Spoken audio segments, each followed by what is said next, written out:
Hi everyone! Okay, so in my last video, I was just referencing a conversation I had that day in reference to my video about ADHD and systemic disorder that I found very, very interesting, where I gained some extra information that I didn't already have, and like I said, very interesting, so I just thought it was worth making a mention of and dedicating a video to.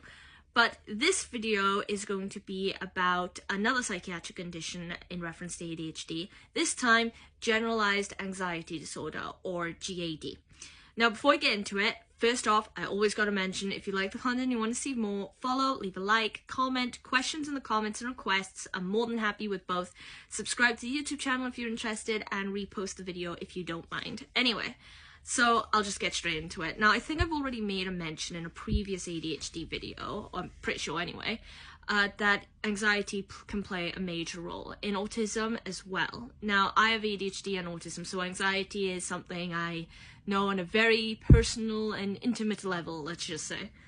But now there's a difference between a normal case of anxiety and then things like generalized anxiety disorder. And what I mean is, everybody experiences anxiety in one form or another, and ultimately anxiety is like your brain's or your subconscious's sort of survival instinct, fight or flight, like that. It's supposed to be a subconscious method that you tend to use to avoid danger, or to learn how to navigate a dangerous situation. For instance, if you feel, like I said, look, everyone feels anxious or fearful of something, because they're not that different.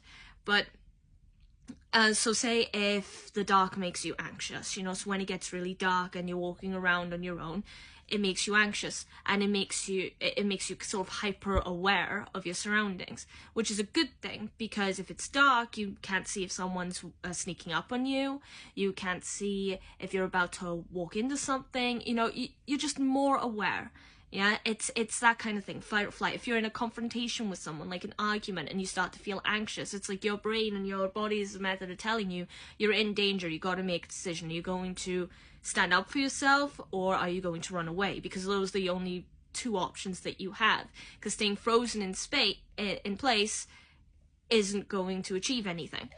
Now, what separates that normal anxiety, from the anxiety that people with autism experience, or ADHD, or people who have generalized anxiety disorder, is that it's just much, much more heightened, to the point that it's not just occurring in situations that are dangerous. It's occurring in situations that aren't dangerous, but make you feel like you're in danger, like you're anxious. For example, social situations, if you have to participate in a group activity and you feel a massive anxiety because you have to interact with people and you don't know how to interact with them, or you're afraid that they're going to think something bad of you, or you're going to make a mistake, all these different things can make you feel anxious. It's not actually dangerous being in a group situation, like in school. If you have a project, say a gardening project, an art project, nothing bad is actually going to happen to you. I mean, the worst that could happen is that you have a poor grade, but that's not just down to you, it's down to the rest of the group. And logically, that's the answer, but that's the situation.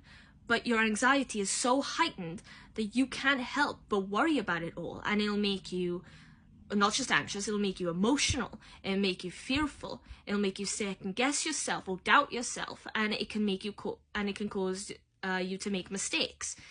Basically, having generalized anxiety disorder, or heightened anxiety with ADHD or autism, is a dangerous, essentially, or becomes a difficulty or challenge because it's occurring all the time. And that's what generalized anxiety disorder is, because you can have ADHD or autism but not be diagnosed with generalized anxiety disorder, even though anxiety difficulties and challenges is a big thing with both autism and ADHD. It does occur in lots of situations that aren't dangerous or aren't detrimental to your health, but if you're diagnosed with generalized anxiety disorder, it's just that extra step up, essentially. It's constant. It's all the time. You're struggling to concentrate because you're worrying all the time. You can't fall asleep. You can't interact in social situations, in social relationships. It affects your everyday life. So it's not just here and there, it's all the time.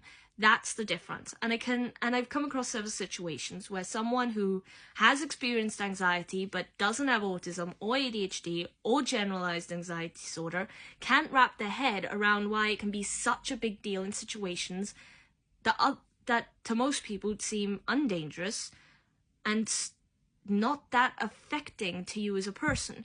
But to you, it feels that way. It feels really, really difficult.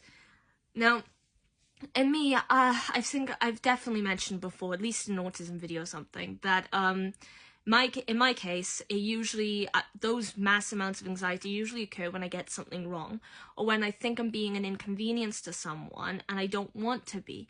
Now, if that happens, or if I feel like I'm making a fool of myself or embarrassing myself, if that happens, it'll escalate out of control really, really, really quickly. I'll feel frozen to the spot, or I'll feel like I want to run away. I'll start crying and get emotional. I'll have these like urges to act out physically, like grabbing my head, punching a wall. I used to do that. I used to ask to leave the class when I got really, really anxious in the class because there was a lot of people, that I would walk out into the hallway and instead punch the wall. If I was asked to speak in front of class or give a presentation, I couldn't. I'd adamantly refuse, and I'd just shake my head subtly because I don't want people to notice how anxious I am. Inevitably they would, and they would laugh, and that just made it worse. And sometimes the teachers understood prematurely, okay, no, I'm not going to push you. But sometimes they couldn't wrap their head around why it was such a big deal for me. They thought, oh, don't be embarrassed, but it was more than that. That's what I'm getting at. Now, there's a high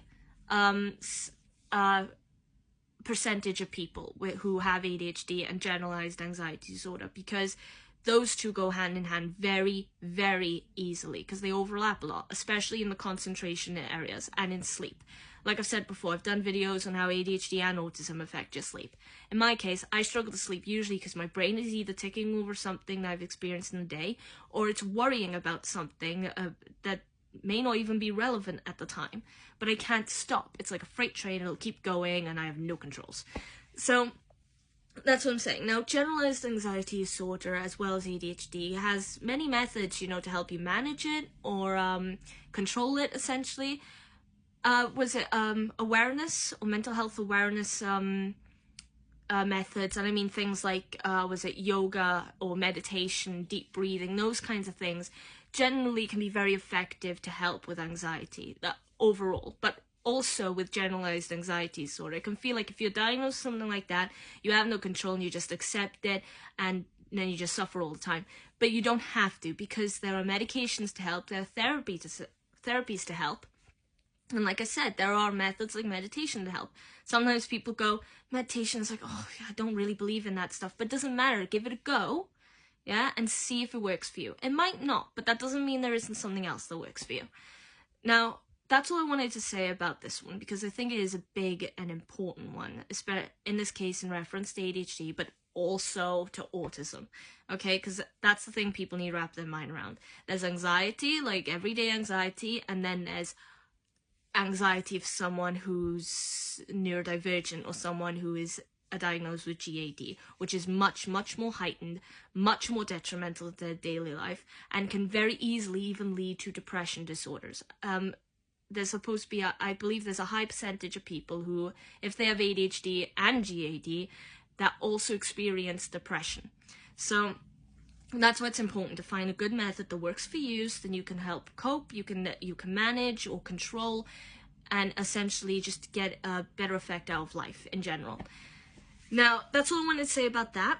If you have anything, comments to make on that, please say so in the comment section, of course. If you want requests for future videos or any questions, please put them in as well. As I said earlier, follow if you like the content, leave a like if you like the video, subscribe to the YouTube channel if you're interested, and repost the video also if you're interested. But other than that, I have nothing else to say for now, so just enjoy your day, and I'll see you next time. Bye!